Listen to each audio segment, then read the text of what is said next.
Hey guys, what is up? My name is Kaylee. Welcome back to my channel. I thought I would do something short and simple and a little different than my norm today, and that is that there's a thing going around on Twitter where people were writing like the 5 books that were their brand and asking their followers to say like what they thought so-and-so's brand was, and I don't think I have enough of a following to like do that and ask what do you guys think my brand is. Though I'd be interested in the comments down below to see if you agree with the 5 that I've curated for myself, or if there are other books that you consider my brand. I'd be fascinated to know.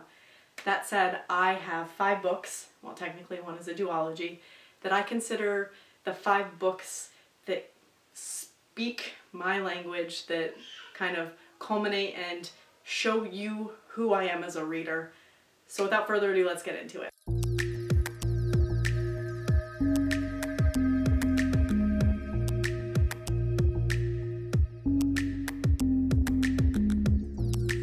I asked my husband and I asked my sister what they thought my brand books were, and they both initially said Harry Potter, which I don't disagree with.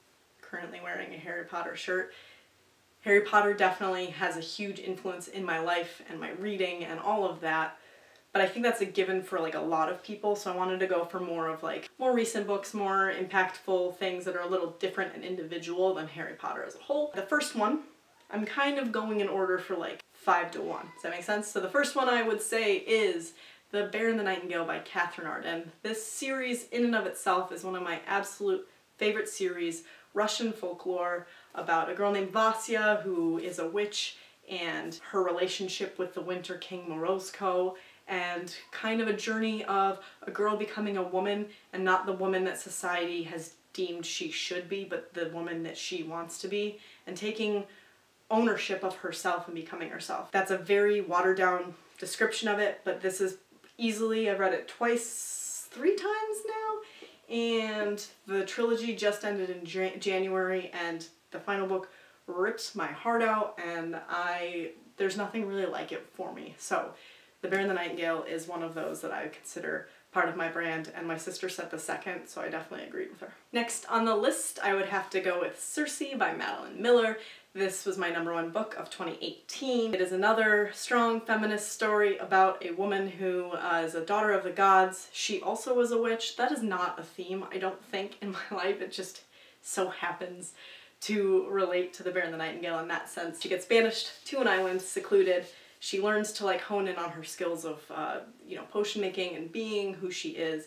And it's just the story of her life. She's the underdog in the story of her own life, and it's magically written and poetically written. You'll see a theme in these, and that they're very rich stories that are very character driven. I think that's very much my brand. Next on the list is probably the most different than the others. Like, one of these things is not like the other. And that is It by Stephen King. I absolutely loved this book. Hands down my favorite Stephen King novel. It is a frickin' chunker. What are we at here? What do we got? It's like 1,200 pages long. Well, this copy is anyway. The way that Stephen King writes these kids as kids and then later as adults, some of the best character studies ever. Like, if I could write characters as rich and individual as him, I'd be a bestseller too, I guess.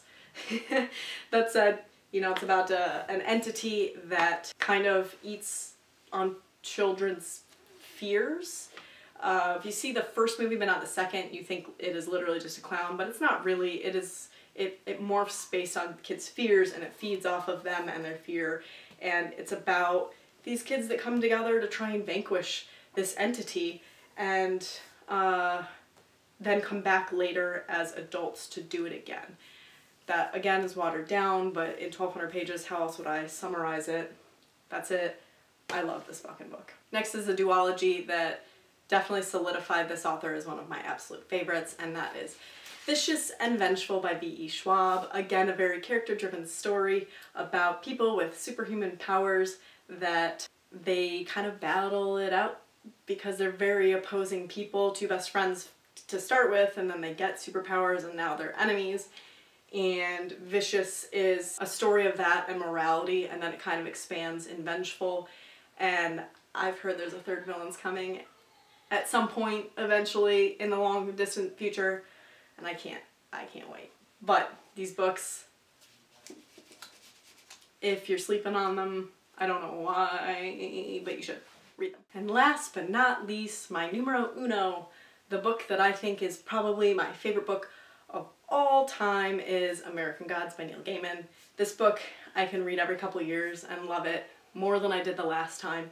I've listened to it on audiobook. I am currently reading the graphic novelization of this, and every time I do something related to this story, like reading a short story about Shadow that he put in, I believe, trigger warnings, brings me right back. I love it every time. The graphic novel is killing me because it doesn't matter that I know what happens. It is my book. It's about Shadow, who loses his wife while he's in prison. He gets out and he is employed immediately by this guy named Wednesday, and there's something about Wednesday that Shadow doesn't like, and it's kind of the story of like what he does and who Wednesday is, and it's mythological and fantastical, and there's just, it's another chunker of a book, but nothing has ever made me feel the way that American Gods does. So that's it.